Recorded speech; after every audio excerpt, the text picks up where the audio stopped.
all the love that she puts into it, all the talent and spices to make it so delicious. So thank you, everybody who was part of that. And so with gratitude, there's a great story about how we miss the everyday sort of beauty and gratitude in our lives. Right? And the story is about this guy. It's an Indian story about a guy who goes to his guru. He says, "Oh, guru, you know, my life is so crazy. I mean, my kids are driving me crazy. My wife is driving me crazy. I just don't have any peace." And he says, "Oh," the guru said, "Oh, that sounds really bad." And so he said, "What should I do?" He said, "Well, why don't you bring a couple of the animals inside? You know, for example, your cats and dogs. Bring them in. And, you know, cats are very, meditative. They'll calm you down. The dogs are so friendly. So bring them in." So the guy said, "Oh yeah, okay, that's a great idea." So he brought the cats and dogs into the house. He was like, he went back to the guru and said, "Guru, I still don't feel peaceful. I mean, the cats and dogs aren't doing it. I still feel, lousy. It's just so agitated in my house." So the guru said, "Well, why don't you bring in some of the horses and the cows and the goats into your house and let them keep you company. See if that makes a difference." And so the guy brought those other animals into his house, and it became really crazy, right? I mean, these animals are making noise, and they're pooping everywhere. And so he goes back to the guru and says, "Are you sure this is a solution? I mean, I'm going really, really crazy. I mean, with all these animals around." And the guru said, okay, fine. I'll tell you what to do. You can bring all the animals out and see how you feel." And so he brought all the animals out. It's like, oh my gosh, my life is so good. It's so tranquil, right? And so the message of that story is that we're like that guy. We miss the beauty, the gratitude in our lives because we get so caught up in other things. But if we just take a moment to see how lucky we are with everything in our lives, our health, we just take all these things for granted. So gratitude is an important part of the journey of bliss, right? So that's something that we can take with us on the journey of bliss. But now let's kind of jump in a little bit further into that journey. When we talk about bliss, what are we talking about? Okay? Because bliss is the word is so overused. There's bliss spa, there's bliss yoga, and I even saw bliss ice cream recently, right? So bliss is everywhere. But this is not the type of bliss that I'm talking about. Okay? The bliss, that word bliss that we normally think about is about happiness, right? You feel happy, right? Maybe you win the lottery, you feel happy about that. But the bliss that I'm talking about is something deeper. It encompasses the happiness, but it's deeper than that, right? It's with us even in the darkest times, right? Do you know what I'm talking about? That type of bliss? Who understands? Oh, okay. Okay, so I'm glad we're having this talk then. Okay, so that bliss is the essence of who you are. It's also connected to the center of this emblem. Right? It is that which all of us are seeking in our lives. Right? Deep down, everything that we're doing in our lives is to find that bliss. Okay? Sometimes we think that bliss is going to be money. Sometimes we think it's going to be power. Sometimes we think if we find that perfect relationship, it's going to give us the bliss. But unfortunately, every time we get those things, we realize we still haven't found that bliss that we're looking for. Right? So that bliss is something deeper. It's the essence of what everybody's looking for, and humanity's sort of goal as well. The evolution of humanity is also seeking that bliss, that peace. Right? Okay? So, now you're thinking, wow, I want some of that bliss. Right? How wonderful is that? Okay, first of all, who thinks that's even possible? Who thinks, yeah, there is such a thing as bliss like that? Okay, okay, not everybody, not everybody. Okay, so it is possible because that is what all the great spiritual traditions, all the great spiritual teachers talk about, is finding that bliss, that joy, that peace. Right? And it's almost like it's in our DNA that we want to find that bliss. Okay? It's our birthright. Okay, that's another, exactly, it's our birthright. It's our birthright. Yes, that's another way of putting it, exactly.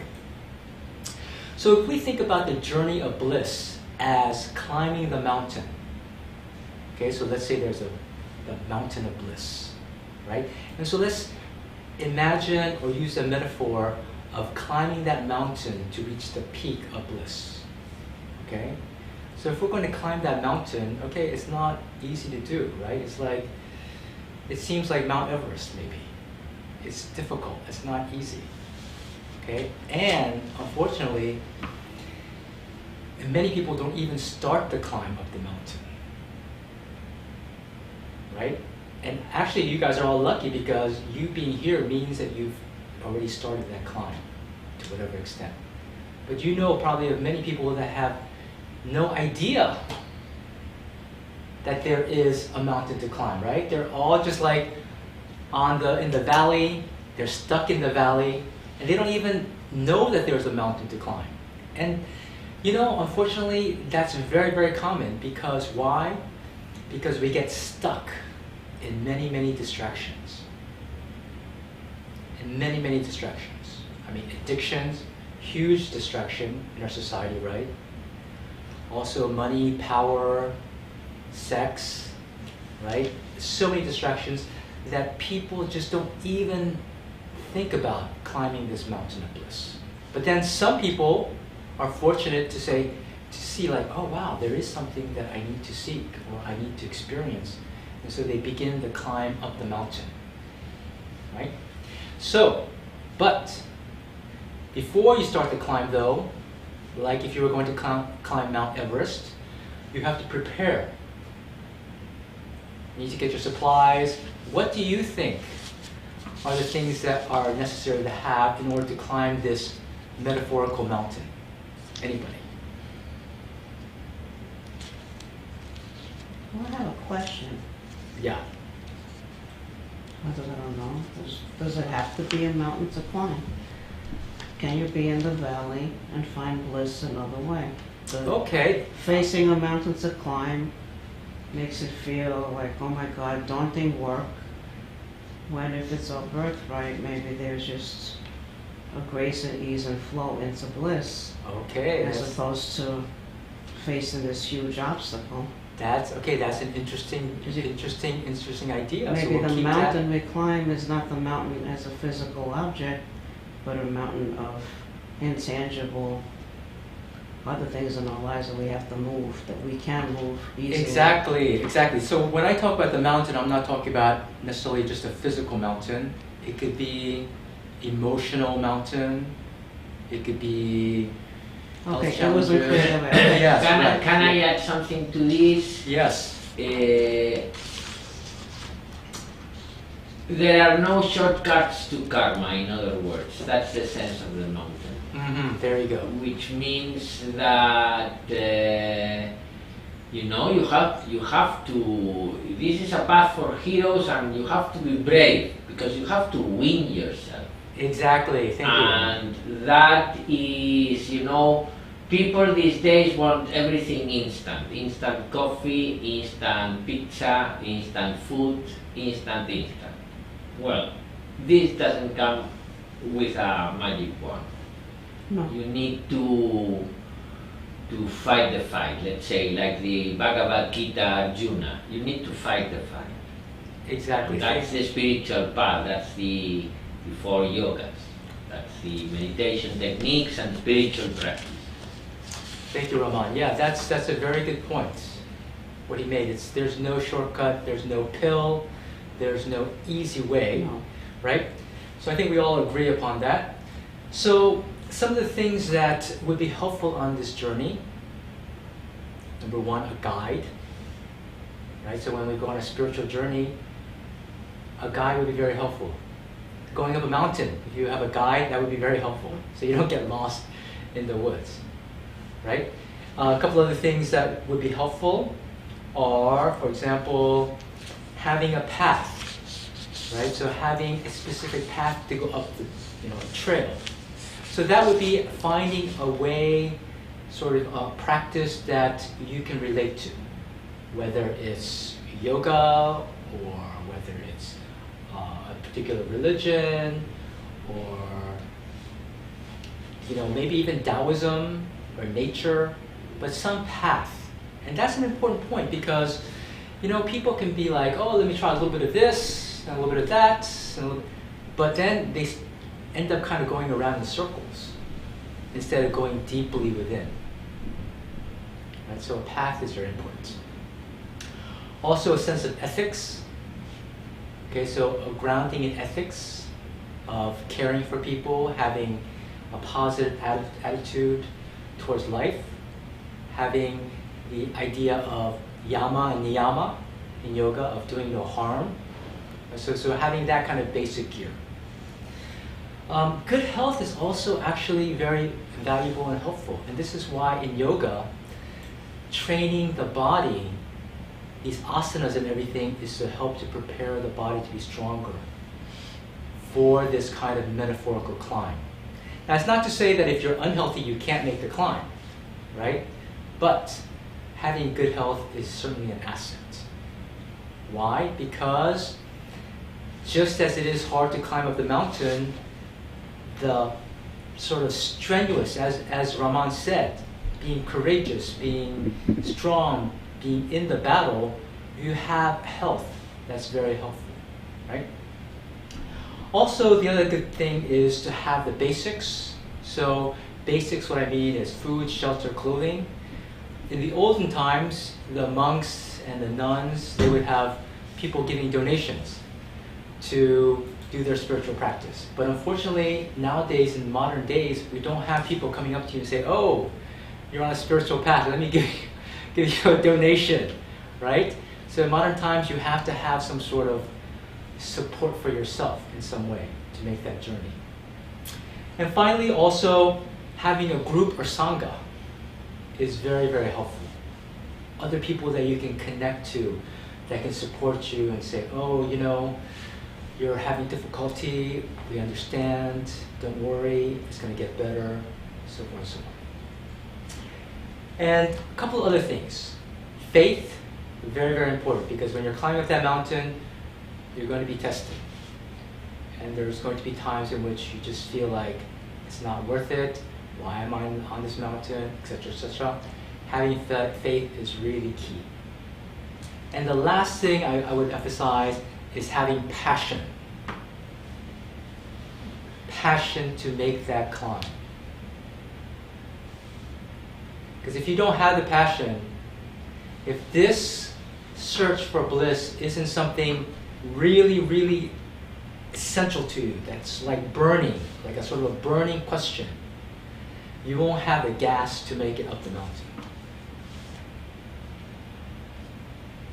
And this is why also in Christianity you have, the first commandment in Christianity isn't actually to love your neighbor as thyself. What's the first commandment? Thou shalt not kill. Nope. No other gods but one. Sort of, yes, exactly. The first one is to love the Lord your God with all your heart, all your body, all your mind, all your being. Right? And I'm not saying this to be religious. I know being religious is not very cool these days. but that's an important idea. That's the kind of passion that's needed. That's the kind of passion that people need to have in order to really get up that mountain. Right? It's like a deep passion, like, wow, I really, really, truly am in this 110%. Okay? So those are some of the elements that would be very helpful to the journey. So once we take a look at that mountain and so we have our stuff, we're ready to go, if I were to summarize that journey, so if we were to kind of paint on a vast canvas what that journey is about, I would say 3 words. That whole journey can be encapsulated in 3 words. Anybody guess? Want to guess what those 3 words are? Okay, those 3 words are very simple. Who are you? Who are you? 3 simple words. But that in of itself encapsulates the entire journey up the mountain. Who are you? This is an interesting question because, again, this is not a question most of us ask, right? We think, oh, I know who I am. Well, I mean, I went through that when I was 16, right? But the question of who are you is one of the deepest questions in life. This is the question that Socrates asked. Know thyself. This is the question Ramana Maharshi, the very famous Indian guru, that's all he taught. He said, who are you? That was the practice with him. Who are you? Who are you? And if you really answer that question, at your heart level, you're on top of the mountain. That question, right? So let's keep that question in mind. Who are you? As we kind of go up this mountain, right? So we have this mountain, and when I say climbing this mountain, as Rosa kind of mentioned, it's like, do we really need to climb this mountain? And in some sense, it seems unfair, right? I mean, it's like, why do we have to climb this mountain? Because we know some people are not going to climb the mountain. Some people are blind to the mountain, right? And we know that everybody's not going to make it to the top of the mountain, right? So it seems kind of like, wow, I mean, seems like rigged against us. It's like some of us are going to make it, but not everybody's a St. Francis or Mother Teresa, or how are we going to make it up that mountain? Okay, so but this is where it gets interesting, and it's kind of connected to what Rosa was saying. Is it the case that even though we're at the bottom of the mountain, we're already at the top of the mountain?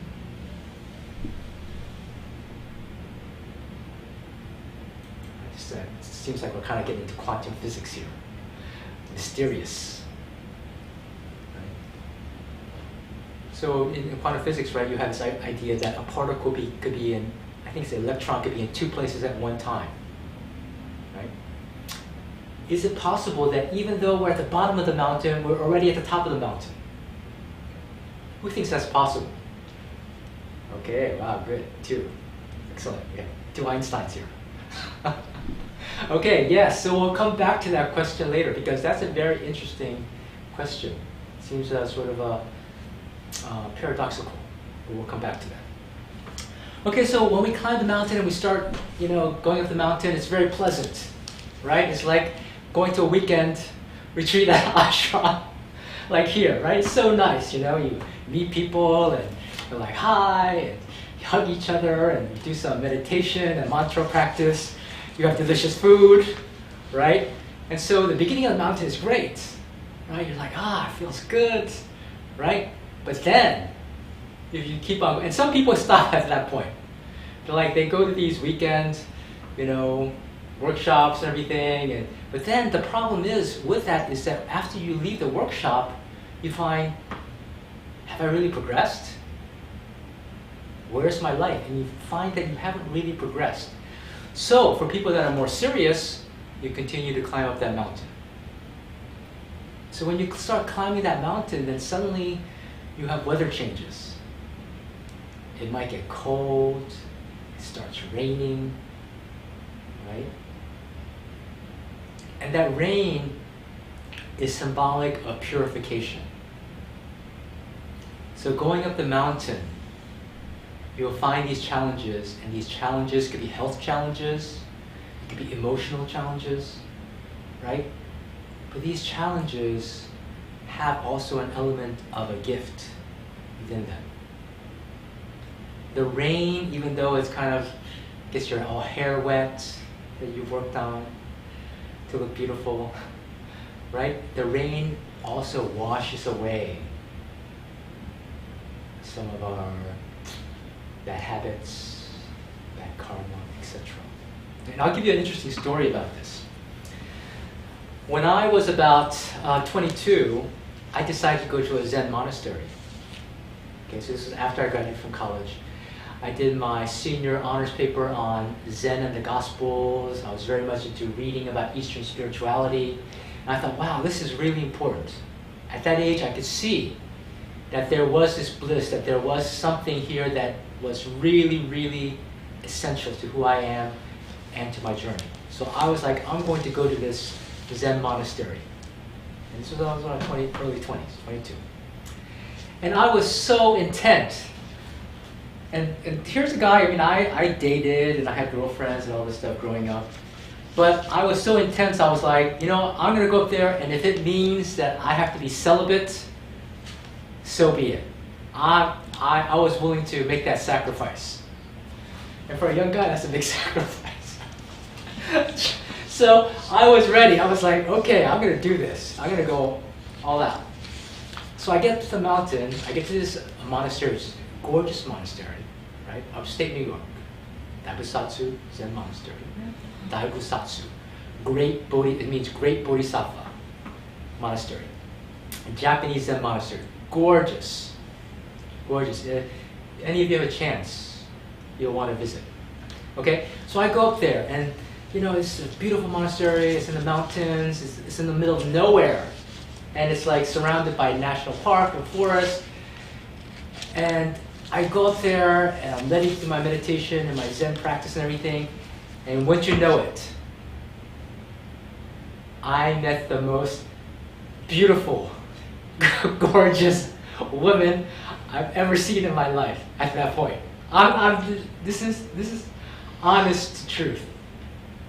I was like, what is this?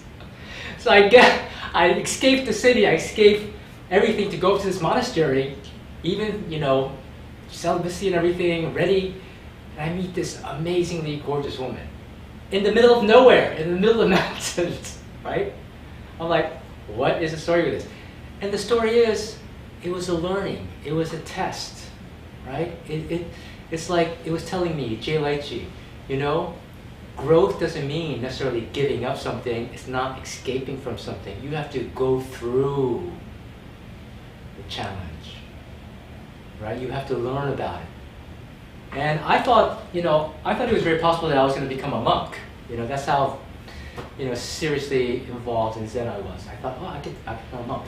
But that wasn't my destiny, because what's really needed in the world are people that know about the suffering, the anguish of being in everyday life.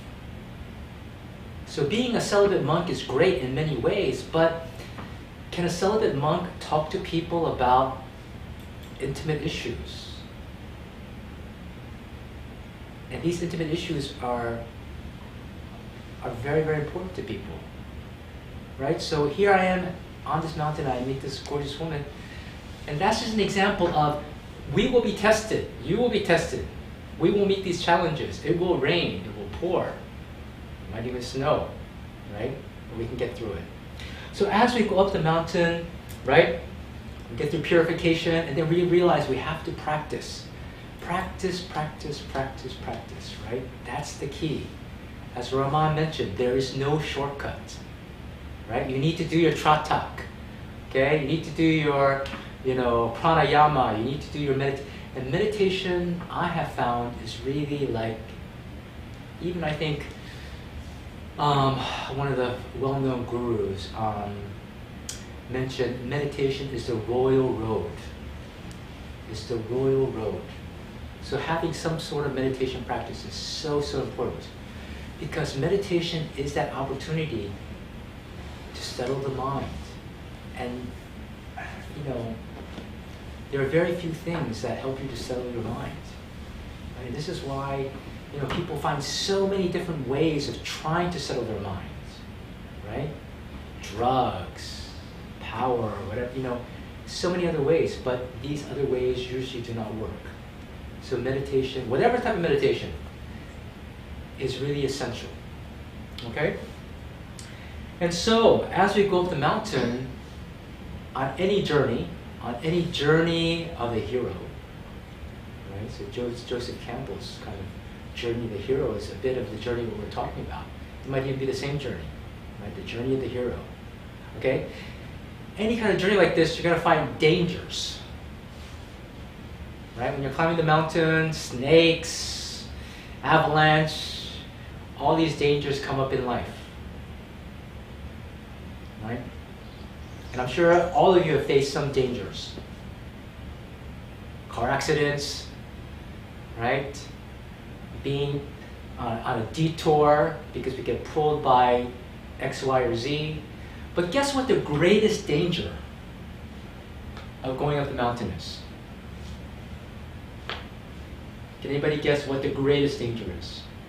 Not going up at all. Well, that's one danger. But we're already on our way up. I got you. So take it. Anybody else? The greatest danger is our own minds. At least that's what I found in my own experience. It's our own minds. Our minds are our best friend, but our worst enemy as well. It's so interesting, right? I mean, as the story goes, in the Indian story, the mind is like a monkey. And the monkey, if you give it directions and if you guide it, is like a wonderful servant. But if you let that monkey go wild, it will tear down everything. And same with our minds. If our minds are disciplined, we're doing our meditation, tratak, etc., then the mind works very smoothly. But if not, our negative thinking, our negative self-talk, they've done research, supposedly 70% or so of our thoughts are negative. Oh, why is this person doing this? This person is terrible, blah, my parents, my siblings, my partner, it's all negative, it's so negative. And especially negative about ourselves as well. Oh, why can't I lose this weight? Blah, blah, blah, right? It's like torture. We really torture ourselves, okay? So getting a grasp on the mind is so, so key. That's like, in my opinion, the biggest danger. Okay, so we keep on going up. Hopefully the mind hasn't killed us, right? And so we're going up the mountain. And so then we come to a kind of a nice sort of plateau, right? And this plateau is what I call the plateau of mindfulness, okay? And everybody knows what mindfulness is, right? It's very popular now.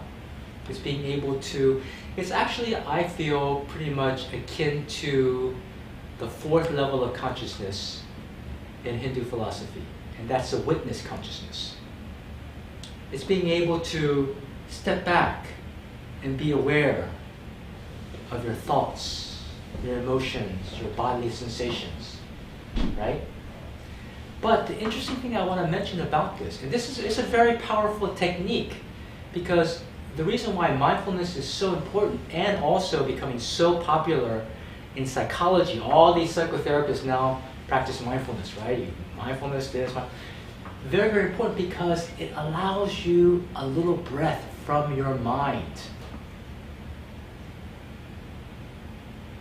Because normally people that don't do yoga or not on a spiritual journey, they are flooded by the mind, right?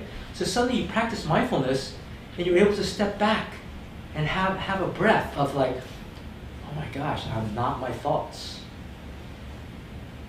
I can actually step back and just take a breather. That's a huge break. A little break from the madness of the mind, right? Okay? But And this is why I want to mention this. You will find some spiritual teachers, even some very well-known spiritual teachers, teaching what I call kind of a mindfulness nirvana. And what is that? That is when they say things like, oh, when you get between the gap between the thoughts, that is the ultimate. So if you listen carefully to some spiritual teachers, they will talk about that silence of the mind as being the goal. That is enlightenment. That is the goal of the trek up the mountain. But unfortunately, I would have to disagree. I would have to disagree with that. And that is a very important distinction, because if you think that just experiencing the silence within, you have arrived, then you're not gonna continue the journey. You'll be like, oh, I've reached it. This is enlightenment, right? So why should I look any further? Okay? And this is unfortunate that people think that is the end goal, or that you have arrived because you have just experienced the gap between the thoughts. Right? You might have heard of some of you may have heard of that, the gap between the thoughts, the silence that pervades the universe, and that's the consciousness, the universal consciousness. Unfortunately, if we really think about it, aside from the fact that's only the fourth level of consciousness in the Hindu philosophy, the witness consciousness, okay, a fourth out of 7, which tells you that that's not the end, right? Also, there is the point that is, widely accepted, that spiritual enlightenment is oneness. I'm sure all of you have heard that. It's oneness. Okay? But if you say that spiritual enlightenment is the silence behind the thoughts, and you have the thoughts, that's not one. That's 2. You have the silence, and you have the thoughts. Right? So how can that silence be oneness? Seems like a obvious problem, right? But I don't know. I mean, I have so often come across, people saying that silence is the oneness, that I have to mention this, because it's so obvious that it isn't the oneness that it needs to be mentioned. And so what they're teaching is kind of a mindfulness spirituality. And it's powerful, because if you've never experienced mindfulness and you experience that silence within, you're like, oh my gosh, this is like earth-shattering. So for a beginner, for a neophyte, you might think you've reached nirvana. You might like, oh my gosh, this is it. I'm here. I feel the peace, this calm, right? And you do feel a peace and calm in that silence, definitely. But that's not the nirvana that the Buddha was talking about. Okay? You have to go through the silence. You have to go through the silence to embrace everything. Everything. To become one. That's the enlightenment Buddha was talking about.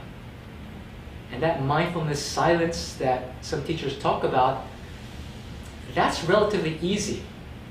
It doesn't take that long. I mean, pretty much anybody can experience that on a weekend retreat.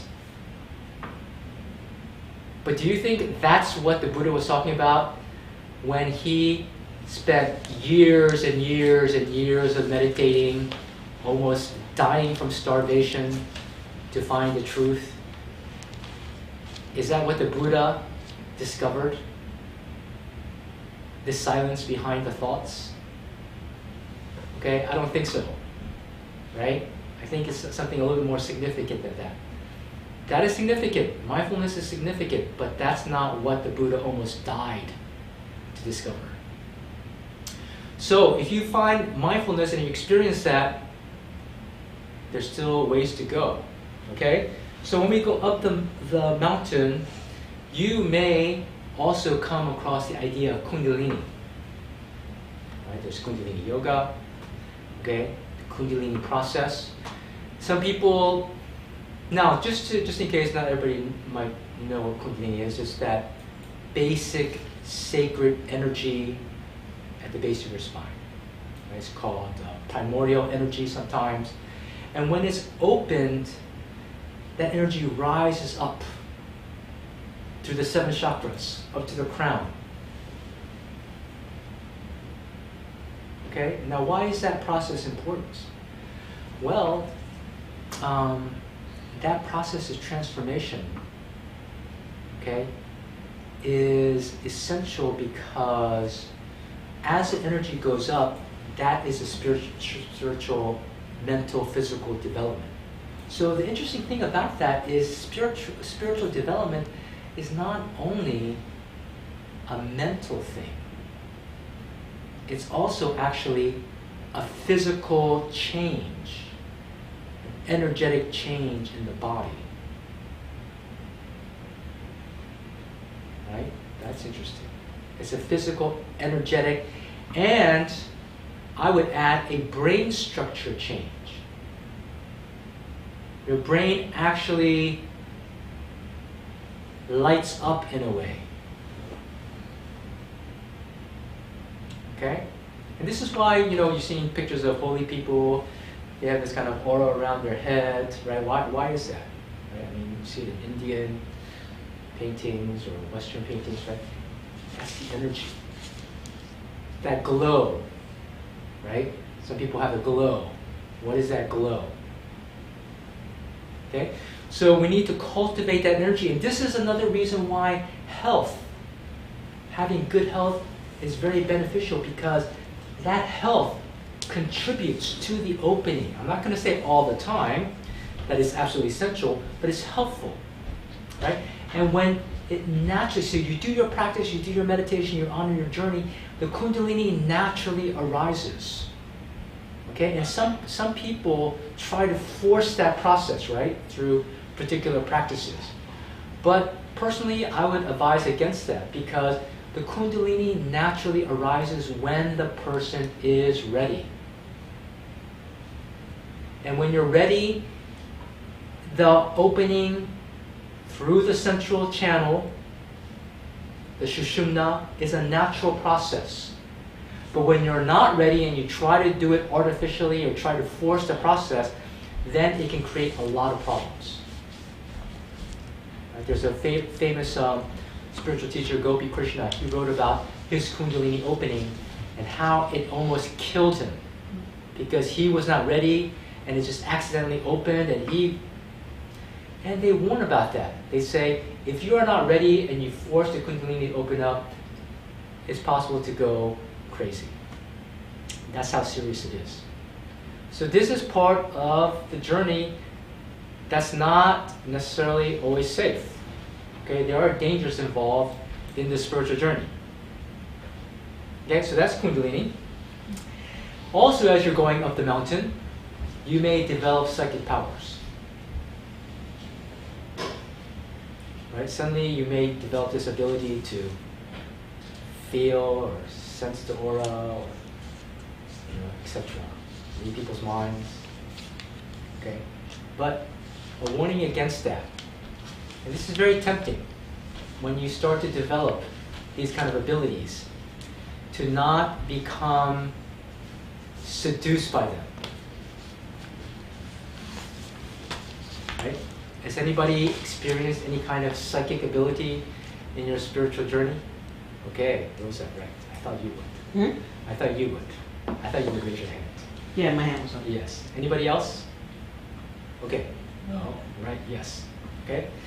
So be careful about that.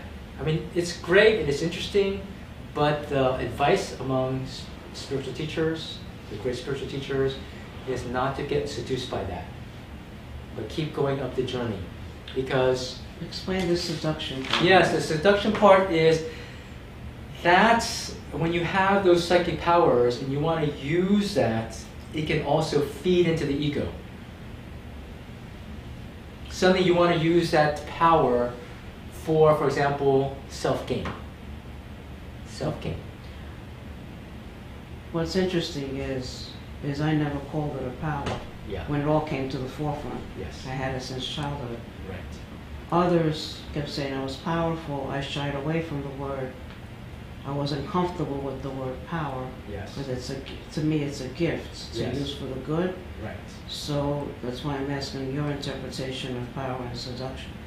Because I didn't want power. I just wanted to help people with it. Actually, I didn't want the gift. I turned away and people said, you're going to use it to help a lot of people. So with that, I was able to accept, but I didn't want it, so I accepted it and I'm helping a lot of people. Exactly. I don't Great. consider it a Yes. power. Very good. So that's why I asked Yes, you this very question. good. So I don't like the word power. Okay. I don't have power over anybody. You know what I'm saying? Right, So, right, and I right. don't want to. Yes, that's great. So this is a more positive attitude. Exactly. So sometimes for people, it's a gift; they're born with it. Right? Other people develop it along the way. But as you mentioned, the negative factor comes in when it's misused.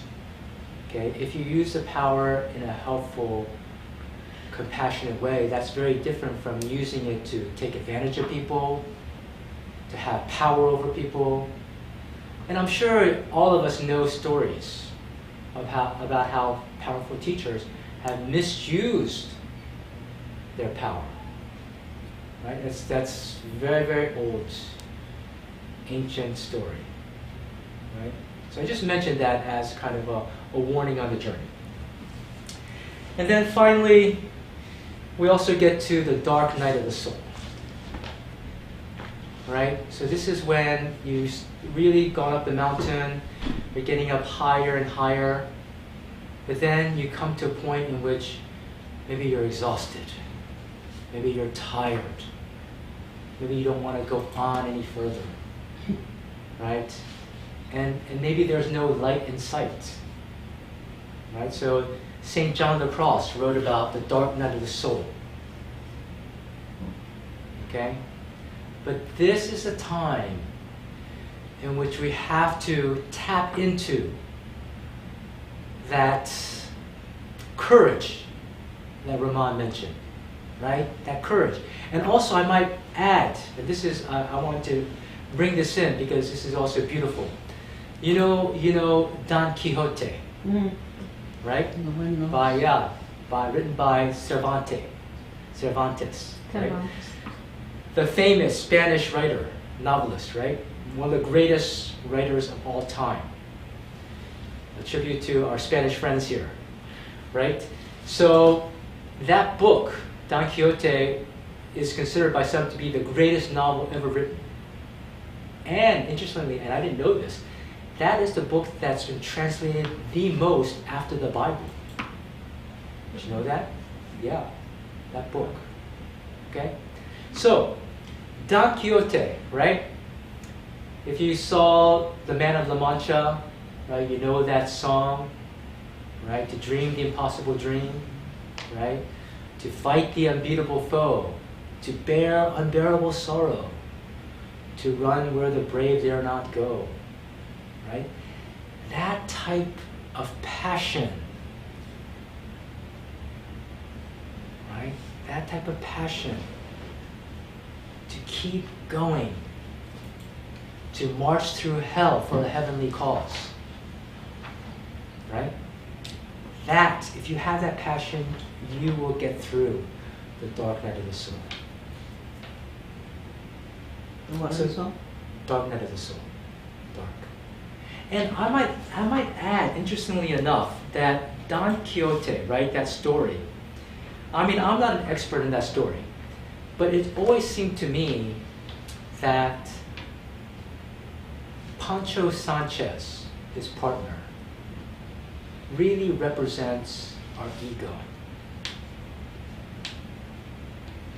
And Don Quixote represents our higher self, if you will. Right?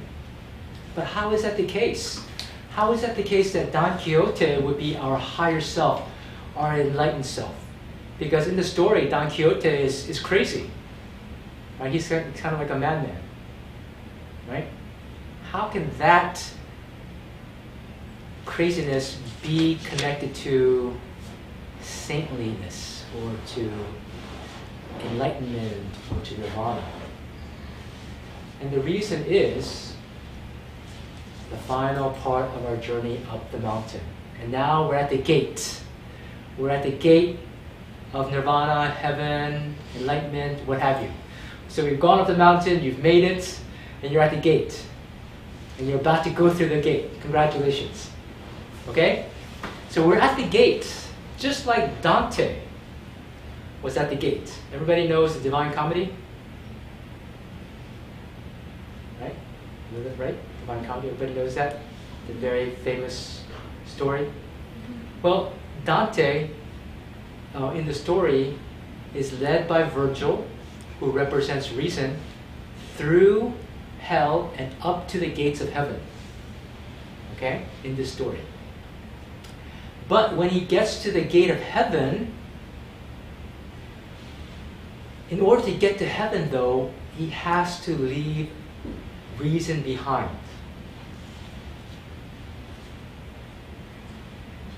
He has to leave reason behind, which is very, very interesting. Right? And so the idea behind that is, why would you have to leave reason behind to get into heaven? Because for us in the modern times, reason is everything. Science is everything. We have to be reasonable. Okay? Reason is king, reason is queen. But in order to get into the gates of nirvana, heaven, or whatever, in the story of the Divine Comedy, reason is not able to get through because the reason is because the admission, the ticket to get into heaven, can anybody guess? The ticket to get into heaven is your very self. You have to give up yourself. You have to give up your ego, your sense of I, to get into heaven, nirvana, enlightenment, ultimate peace.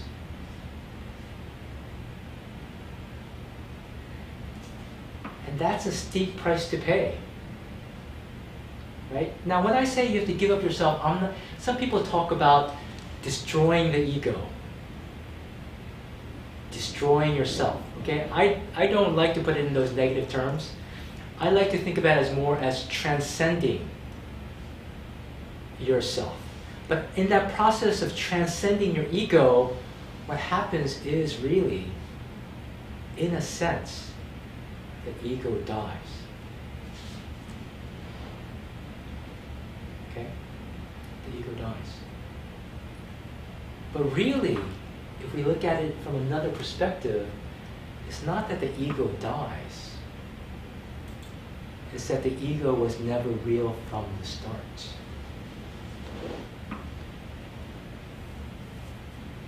The ego was always an illusion.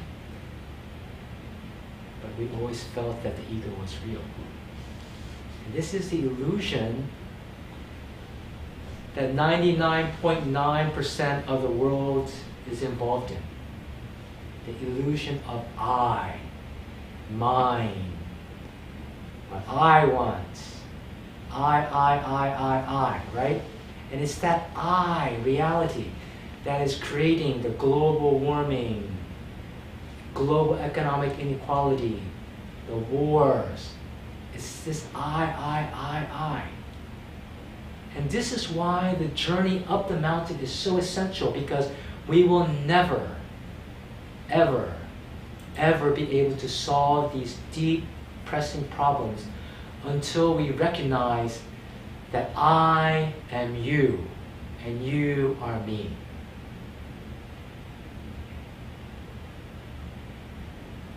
And to recognize that is to enter the gates of heaven.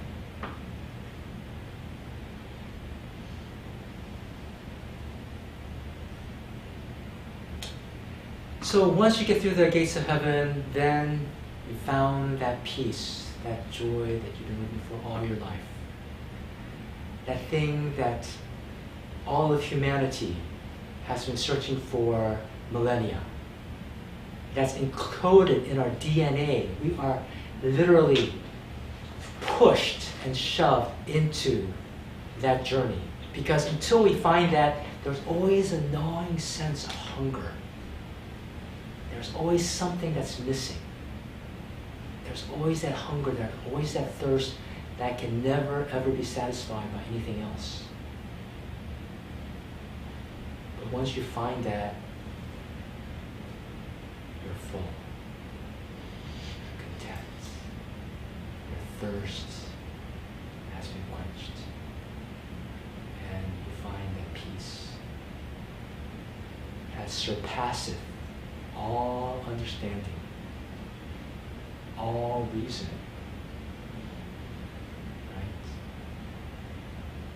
And the reason why I mentioned that this is beyond reason is because the nature of reason is based on duality. Right? Oh, I'm thinking about this, A equals B equals C, right? That's always division. That's always two-ness, not oneness. That's the nature of reason. So in order to get to heaven, you have to transcend that limitation. That's why Virgil, in the story of the Divine Comedy, is not able to lead Dante through the gates of heaven. And it's only Beatrice, divine love, that's waiting for him on the other side of the gates to lead him through.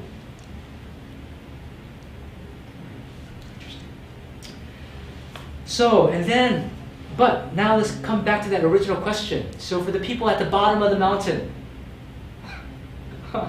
right? 99.9% of us, right? It seems very unfair. It's like, oh my gosh, okay, jLTg, so you mentioned this great story of getting up the mountain, all right? This sounds very painful. I mean, who's gonna even make it halfway up the mountain, right? It seems so unfair. It seems very unfair of God to have this incredible journey that very, very few of us are willing to make, are capable of making, or even have the energy to start making, let alone get even to the half point of the mountain, right? But, and this is where it gets very interesting, each of us, right now, for all of us that are on the bottom of the mountain, we are at this very moment at the top of the mountain. You are already at the top of the mountain, even as you're on the bottom of the mountain. Why is that? Because you yourself are the mountain. Ah, interesting. You yourself are the mountain. So we took this story as like if you're traveling up the mountain, right, as a person. But that's a dualistic way of looking at things. You are not only the person going up the mountain, you are the mountain. You are the bliss. At this very moment, samsara is nirvana. Nirvana is samsara, meaning samsara, the world illusion, is nirvana. This very moment is nirvana. We've never left the Garden of Eden. We've never left paradise. Paradise is right here, right now. If we can shift our perspective, it is right here, right now.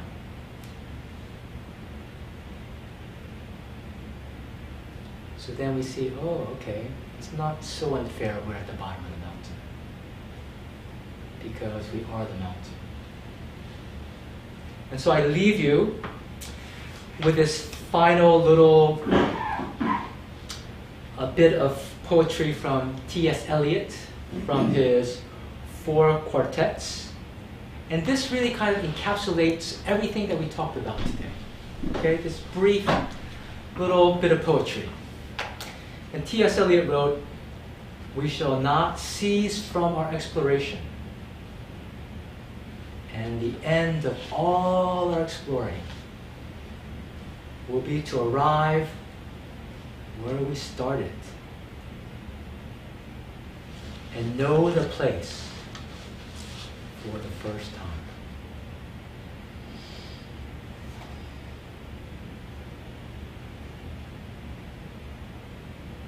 Back to the beginning. So thank you for joining me. Thank you. Thank you.